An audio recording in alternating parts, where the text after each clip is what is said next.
Hey everyone, if you use Logic Pro and you're struggling to get your mixes to sound right when you play it back on other systems or in your car, on your headphones, that kind of thing, then you're going to want to check out this video. Today I'm going to show you my 3 favorite tips to check if your mix is going to translate well in Logic Pro before you run out to the car or pop in your AirPods. These are things you can do right in Logic that are going to help your mixes sound better, feel more professional, and translate better to different playback systems. I've been mixing music in Logic for over a decade and I've done a bunch of things wrong, and so this video is going to point you in the right direction and help you start checking your mixes before you go out to the car. It's just going to speed up the process. The very first tip, this is by far my favorite and one of the most helpful ones, but it's called the EQ tip or the mid-range tip, something like that, whatever you want to call it. Basically, you remove all the super highs and super lows in your mix, and it helps you to get a more precise mid-range sound that's going to translate to a bunch of different sources. Because if you listen in a car, sure, you're going to have a full range, but a lot of people listen on their phones or on crappy headphones or something like that that doesn't have a full frequency response. So it's important to check your mix just in the mid-range, and the idea is to be able to mix so you hear everything just in that mid-range, and then that's going to really help your mixes translate. So to show you this, I have a song here that I just wrapped up, and I will do the mid-range trick for you. So here's the chorus at the end. It's just instrumental.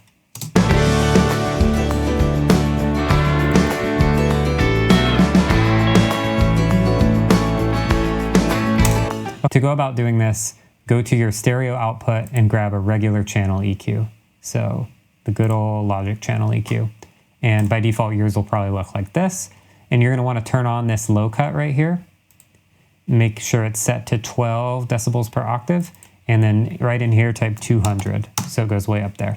And then you're going to do the same thing on the top. Switch it to 12, except we're going to do 4,000 right here.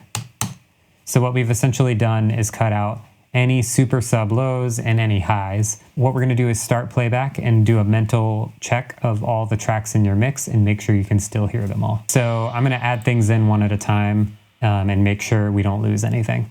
So let me loop this. We're going to start with drums. Click out of there. Percussion. You can still hear it all. Bass. All right, first acoustics.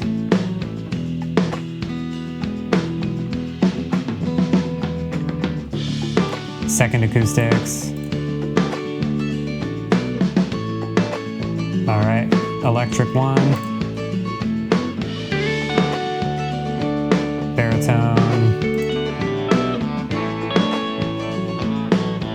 Electric 2.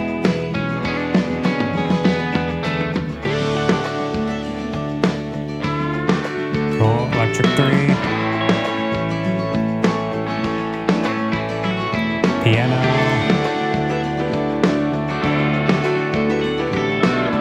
and organ.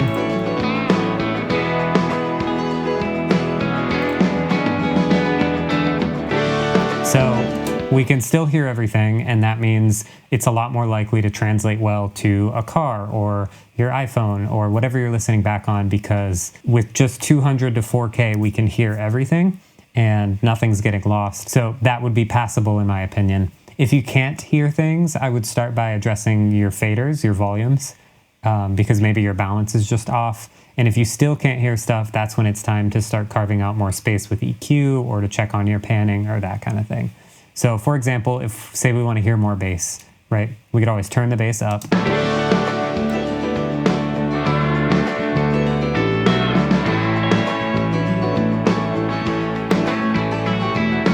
If we're still having trouble hearing it, we need to boost something between 200 and 4K, right? Because boosting a bunch down here at 80 Hertz is not going to help that mid-range translation. So grab something in the middle, sweep around and look for some character, or find somewhere that it's interfering with other instruments and pull that out. So character, we're going to search for.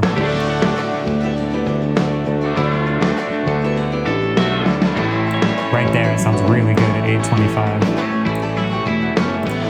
And then we can even pull the fader back down because we've kind of pushed it into a space there with the EQ. So I'm going to pull it back down to, I think it was at like 10.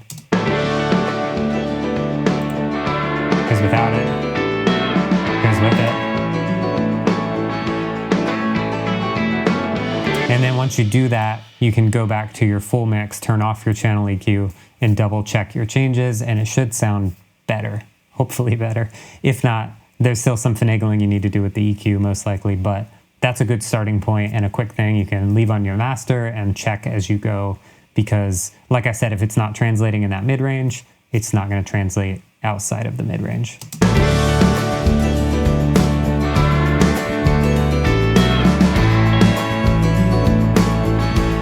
Here's without that EQ on the bass. Still good, but this really helps it to push through.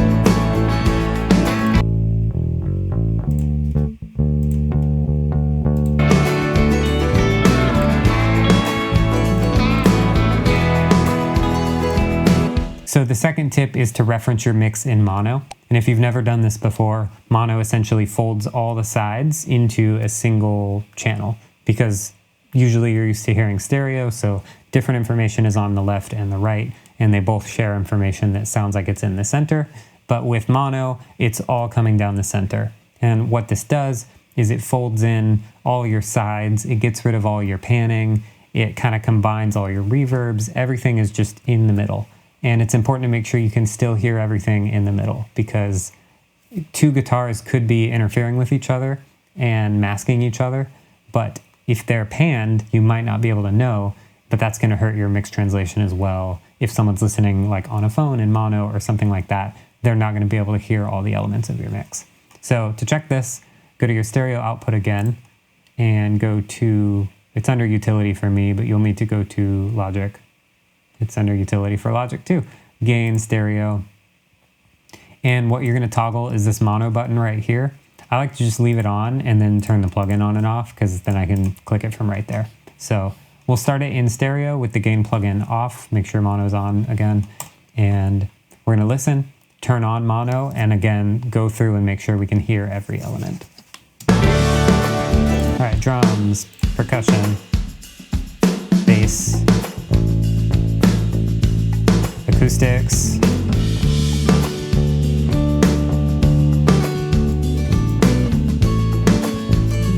electric one, baritone,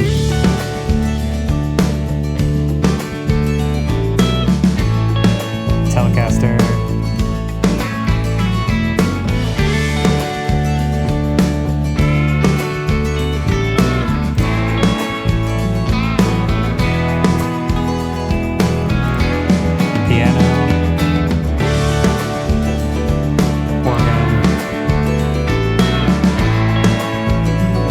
So it is muddy, actually, so we're going to fix it. One thing I was having trouble hearing specifically was the baritone and the organ. So I'm going to go to this baritone, and while I'm still in mono, I'm going to sweep around and find a spot that really cuts through, and I'm going to boost it there.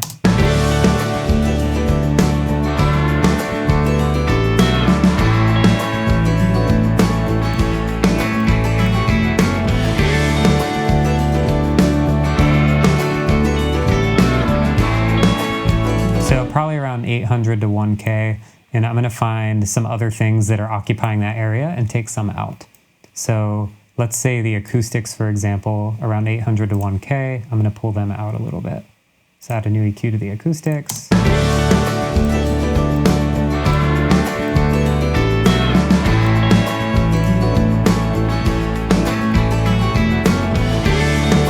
And same thing with this Telecaster here. I'm going to give him a little cut at 800 to 1K to get him out of the way. And that should help the baritone to cut through more.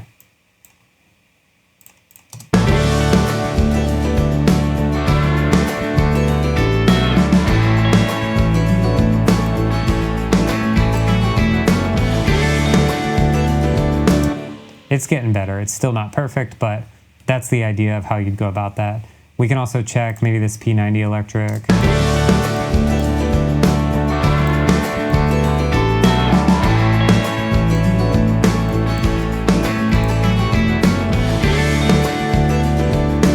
right, maybe a little boost on the piano somewhere. Let me check on some very high.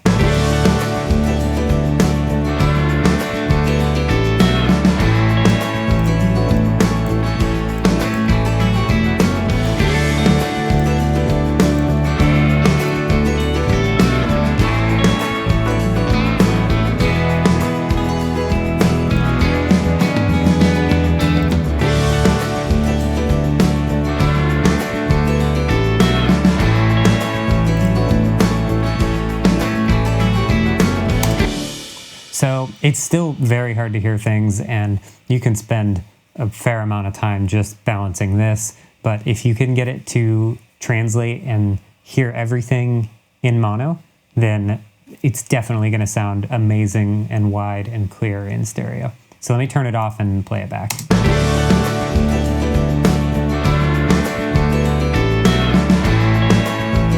Already, just after doing those moves, I can hear the baritone and the piano a lot clearer now with just a couple of quick EQ moves and checking in mono. That's definitely a good one to keep in your back pocket. And again, just keep that on your stereo out. You could even save a preset that's just, this channel EQ with the mid check and then your gain plugin with the mono, and have them load off by default, and then you can just check as you go, and it makes it really quick. The final tip I have for you today is checking the frequency analyzer.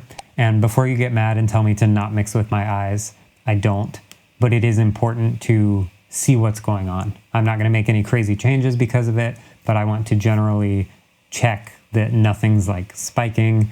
Generally, I'd hear those things, but it's good to check as well. It's a tool, it's not a crutch, it's a tool. To do this, go to your stereo out, go down to Logic, Metering, and do your multimeter. So this is going to show you all the frequencies from 16 all the way up to 16K. And I like to put it on there real quick and hit play and just see what's going on.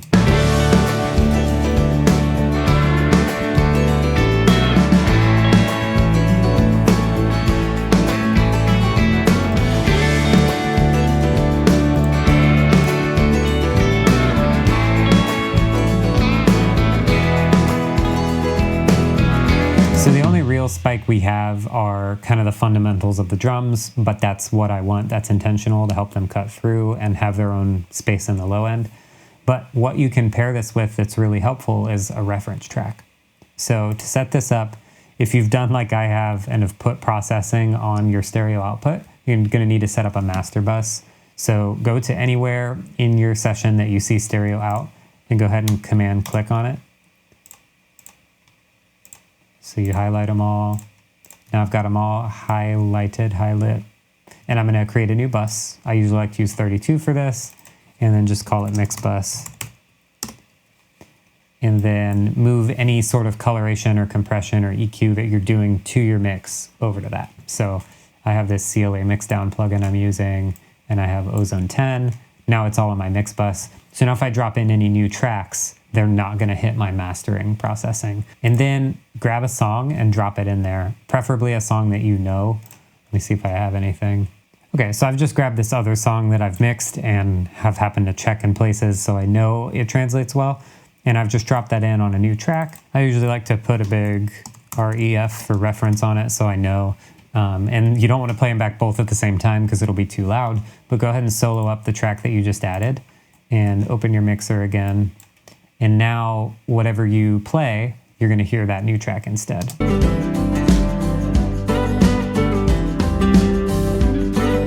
So now you can check the multimeter.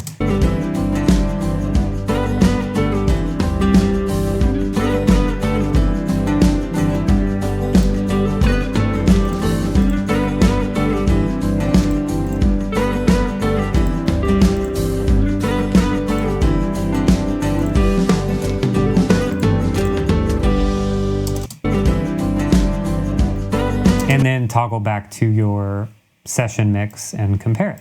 And you're just looking for anything weird that's sticking out, any like resonances that are too loud or that kind of thing.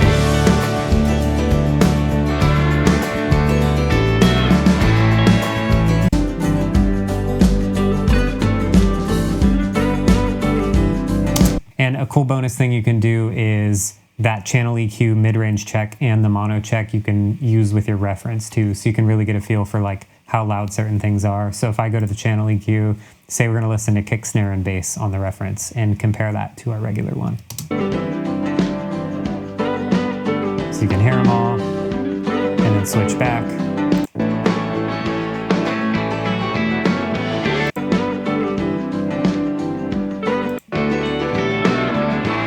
And same thing, you can check in mono.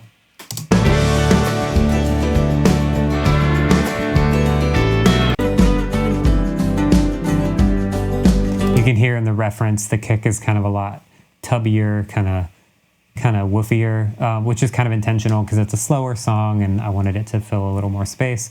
But it's things like that you can notice when you're comparing two tracks back to back. Thank you so much for watching the video. I hope you got a few good takeaways from that and maybe learned something. If you have any more questions, you can always ask them down in the comments or reach out to me via the contact form on my website. Other than that, thank you so much for watching and make sure you like and subscribe.